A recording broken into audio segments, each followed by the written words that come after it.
ಮಂಜೇಶ್ವರ ತಾಲೂಕಿನ ಕೋಳಿಯೂರಿನ ಶ್ರೀ ಶಂಕರನಾರಾಯಣ ಸ್ವಾಮಿಯ ಮಂಡಲ ಪೂಜೆ ಬಲಿ ಉತ್ಸವ ಸೋಮವಾರ ಶ್ರದ್ಧಾಭಕ್ತಿಯಿಂದ ನಡೆಯಿತು.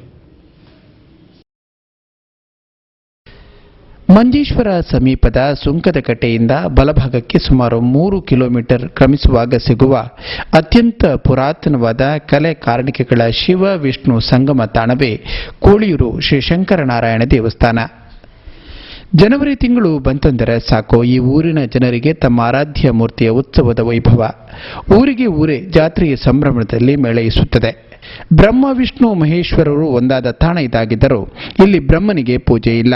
ಪ್ರತಿ ವರ್ಷದ ಮೊದಲ ವಾರ ಇಲ್ಲಿ ಮಂಡಲ ಪೂಜೆ ನಡೆಯುತ್ತದೆ. ಮರುದಿನ ವೈಭವದ ಬಲಿ ಉತ್ಸವ ನೆರವೇರುತ್ತದೆ.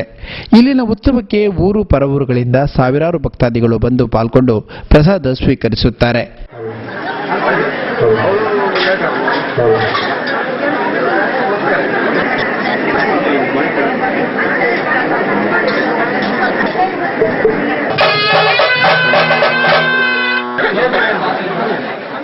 ಈ ಊರಿನ ಜನರಿಗೆ ಯಾವುದೇ ರೋಗ ರುಜಿನ ಬಂದಾಗ ಕೊನೆಯ ಗಳಿಗೆಯಲ್ಲಿ ಪ್ರಾಣ ರಕ್ಷಣೆಗೆ ಕೋಳಿಯೂರಿನ ತುಲಾಭಾರ ನೀರು ಬಿಡುವ ವಾಡಿಕೆ.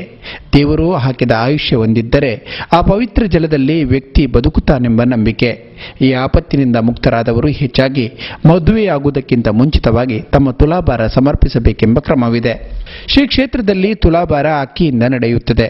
ಕೂಟತ್ತಜೆಯ ಶ್ರೀ ಉಳ್ಳಾಲ್ತಿ ಅಮ್ಮನವರ ಕ್ಷೇತ್ರದಿಂದ ಇಂದಿಗೂ ಸೇವಾರೂಪವಾಗಿ ಈ ಕುಚ್ಚಲಕ್ಕಿ ತರಲಾಗುತ್ತದೆ ಎನ್ನುತ್ತಾರೆ ವೇದಮೂರ್ತಿ ಬೋಳಂತಕೋಡಿ ರಾಂಭಟ್ಟ.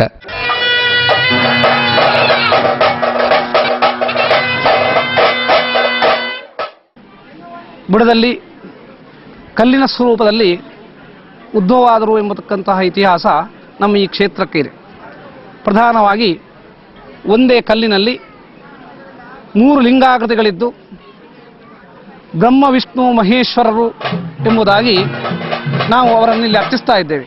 ಕಲಿಯುಗದಲ್ಲಿ ಬ್ರಹ್ಮನಿಗೆ ಪೂಜೆ ಇಲ್ಲದೇ ಇರುವುದರಿಂದ ಗಣಪತಿಯ ಸಂಕಲ್ಪದಲ್ಲಿ ಒಂದು ಕಲ್ಲನ್ನು 12 ಲಿಂಗಗಳನ್ನು ಶಂಕರ ಮತ್ತು ನಾರಾಯಣ ಎಂಬತಕ್ಕಂತಹ ಒಂದು ಸ್ವರೂಪದಲ್ಲಿ ನಾವಿಲ್ಲಿ ಅರ್ಚನೆ ಮಾಡ್ತಾ ಇದ್ದೇವೆ. ಸುಮಾರು 1400 ವರ್ಷಗಳ ಇತಿಹಾಸ ಇರತಕ್ಕಂತಹ ಈ ದೇವಸ್ಥಾನಕ್ಕೆ ಅದೆಷ್ಟೋ ಭಕ್ತರು ಬಂದು ತಮ್ಮ ಇಷ್ಟಾರ್ಥವನ್ನು ಈಡೇರಿಸಿಕೊಳ್ತಾರೆ ಎಂಬುದರಲ್ಲಿ ಯಾವುದೇ ಸಂಶಯಗಳಿಲ್ಲ. ಹಿಂದಿನ ಕಾಲದಲ್ಲಿ ಉಳ್ಳಾಲ್ದಿ ದೈವ ಕ್ಷೇತ್ರದಿಂದ ಇಲ್ಲಿ ಪ್ರಾರ್ಥನೆ ಮಾಡಿದ ವೇಳೆ ಆ ಉಳ್ಳಾಲ್ದಿ ಕ್ಷೇತ್ರದವರಿಗೆ ಸಂತಾನವಾಯಿತು ಎಂಬತಕ್ಕಂತಹ ಒಂದು ಇತಿಹಾಸ ಉಂಟು. ಆ ಇತಿಹಾಸವನ್ನು ಅವಲಂಬಿಸಿಕೊಂಡು ಅವರು ಕುಚ್ಚಿಲಕ್ಕಲಿಯಲ್ಲಿ ತುಲಾಭಾರವನ್ನು ಮಾಡಿದರು ಎಂಬುದಾಗಿ ನಮ್ಮ ಇತಿಹಾಸ ಹೇಳ್ತಾರೆ. ಶ್ರೀ ಕ್ಷೇತ್ರದಲ್ಲಿ ಸೋಮವಾರ 154ಕ್ಕೂ ಮಿಕ್ಕಿ ತುಲಾಭಾರ ಸೇವೆ ನಡೆಯಿತು. ಮಧ್ಯಾಹ್ನ ಉತ್ಸವ ಮೂರ್ತಿಯ ಬಲಿ ನಡೆದ ಬಳಿಕ ಅನ್ನ ಸಂತರ್ಪಣೆ ನೆರವೇರಿತು. ಜನವರಿ 4ರಂದು ಶ್ರೀ ಕ್ಷೇತ್ರದಲ್ಲಿ ವೈಭವದ ಬಲಿ ಉತ್ಸವ ನಡೆಯಲಿದೆ.